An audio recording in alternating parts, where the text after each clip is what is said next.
നമുക്ക് സിമ്പിൾ ആയിട്ട് ഒരു lazy get ready with me ചെയ്യാം. നമ്മൾ എല്ലാവരും എക്സ്പെൻസീവ് ആയിട്ടുള്ള മേക്കപ്പ് പ്രോഡക്ട്സ് യൂസ് ചെയ്യുമെങ്കിൽ ചില സമയത്ത് അടുത്തൊക്കെ പോകാനായിട്ട് വെറുതെ മോയ്സ്ചറൈസറും പിന്നെ നമ്മുടെ കയ്യിലുള്ള ഏതെങ്കിലും ഒരു ആൽക്കൻ പൗഡറും പിന്നെ കാജലും ആയിരിക്കും.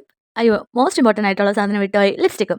ഇതുമായിരിക്കും നമ്മളെ ഏറ്റവും ഇമ്പോർട്ടൻ്റ് ആയിട്ടുള്ള മേക്കപ്പ് പ്രോഡക്ട്സ്. അപ്പം ഈ 4 സാധനങ്ങൾ യൂസ് ചെയ്തിട്ട് നമുക്കൊരു simple lazy get ready with me.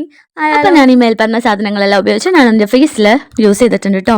ഇനി അത് കഴിഞ്ഞിട്ട് ഞാൻ കണ്ണ് എഴുതി കൊടുക്കുന്നുണ്ട്. പിന്നെ എൻ്റെ ബ്രൗൺ ഷെയ്ഡുള്ള ഒരു ലിപ്സ്റ്റിക്കും യൂസ് ചെയ്തിട്ടുണ്ട് കേട്ടോ. ഇതും കഴിഞ്ഞ് ഒരു പോണിറ്റെയിൽ, നമ്മളെ ഗേൾസിൻ്റെ ഫേവറേറ്റ് ഹെയർ സ്റ്റൈൽ ആയിരിക്കുമല്ലേ പോണിറ്റെയിൽ. അങ്ങനെ ഫേസ് മേക്കപ്പും കഴിഞ്ഞ് പോണിറ്റെയിലും കെട്ടി ഞാൻ ഈ എവിടേക്കാണ് പോകണമെന്ന് നിങ്ങൾ ആലോചിക്കുന്നുണ്ടോ?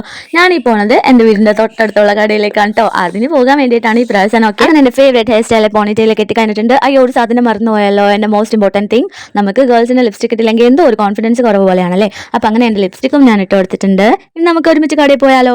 അയ്യോ, നിക്ക് പോലെ 2-3 പോസ് ഇട്ടിട്ട് പോവാവേ. അങ്ങനെ അങ്ങനത്തെ പോസൊക്കെ കഴിഞ്ഞിട്ട് പുറത്തിറങ്ങിയിട്ട് 2-3 പോസൊക്കെ ചെയ്യാവേ. അത് കഴിഞ്ഞ് നമുക്ക് ഇനി കടയിലോട്ട് നടക്കാവേ. അങ്ങനെ ഗേറ്റ് തുറന്ന് പുറത്തേക്ക് ഇറങ്ങിയിട്ട് വീഡിയോ എടുക്കുന്നുണ്ടെന്ന് അറിയാത്ത രീതിയിൽ നമുക്ക് അഭിനയിച്ച് നടക്കാം. അപ്പം അങ്ങനെ കട എത്തിയിട്ടുണ്ട്. അപ്പം ഞാൻ കടയിൽ വന്നത് ഈ സാധനവും പിന്നെ എൻ്റെ കയ്യിൽ പൊതിഞ്ഞിരിക്കുന്ന ഈ സാധനവും വാങ്ങാൻ വേണ്ടിയിട്ടാണ് കേട്ടോ.